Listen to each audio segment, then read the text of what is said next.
Sometimes the gift wrap is as nice as the gift that's inside. That's what we want to do with our gift bag. And this Christmas from Sew Mama Sew and Frocks and Frolics, you get this fantastic pattern pack which has all sorts of things in it, like reindeers and Christmas stockings. And in this video we show you how to make the little gift bag. So first of all, we fold over the body of the gift bag, and then you can see that long strip there. Actually, don't have them together, have them separate, it works much better, I found. And they're cut on the fold again, and they make the trim at the top. And then you've got a strip of fabric as well, which will make the loops, and it's top stitched either side and then just applied to the bag, and we can thread our ribbon through that. Now with your pattern pack, which is free this Christmas for you, you get all sorts of things like the gingerbread men and hearts and stars, and that makes your life so much easier.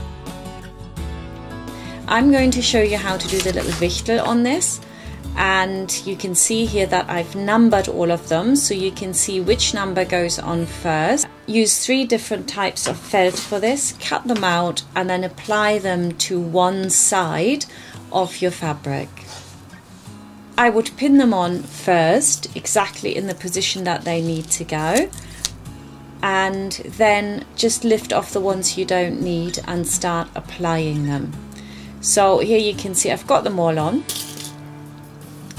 and then I pin down the hands. Actually the face was wrong, don't do the face first, it's not number 3. Finally, to finish it off, I've put on a wooden bead for the eye, which I think is also quite sweet. And now we're going to put the trim on. Again, like I said, don't cut them in one, but cut them in 2 bits. It's much easier. And you apply one trim to one side and the other trim to the other side.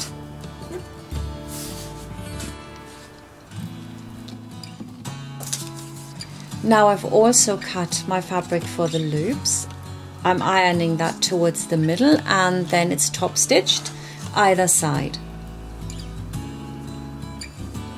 Cut them into 4 or 5 centimeter long strips so that you've got enough for your loops. I think it's 5 centimeter I'm using, and spacing them out evenly, put them on either side of the bag. Make sure you don't put them too close to the edge, because actually otherwise you have them too close to each other when the seam is shut.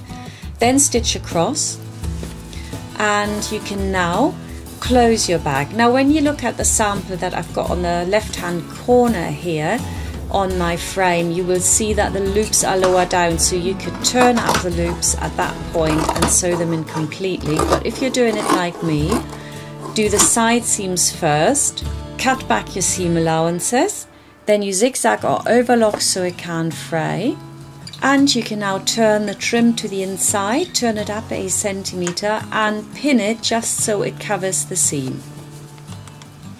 Then that's top stitched into place. You can see it here. I went fairly close to the edge. You can then remove your pins and turn your bag inside out, and all we need to do now is to turn up our loops and pin them back in again. And of course after that we top stitch them. And that's almost done. It's very quick bag, depending what you put on it. If you do the wichtel, it'll take you a couple of hours. If you do some stars and flowers, it might only take you about 40 minutes or half an hour. And I think whoever gets the bag will be really pleased with it. And you can also watch the video how to make the little reindeer and the Christmas stocking. Thank you for watching, and have a Merry Christmas.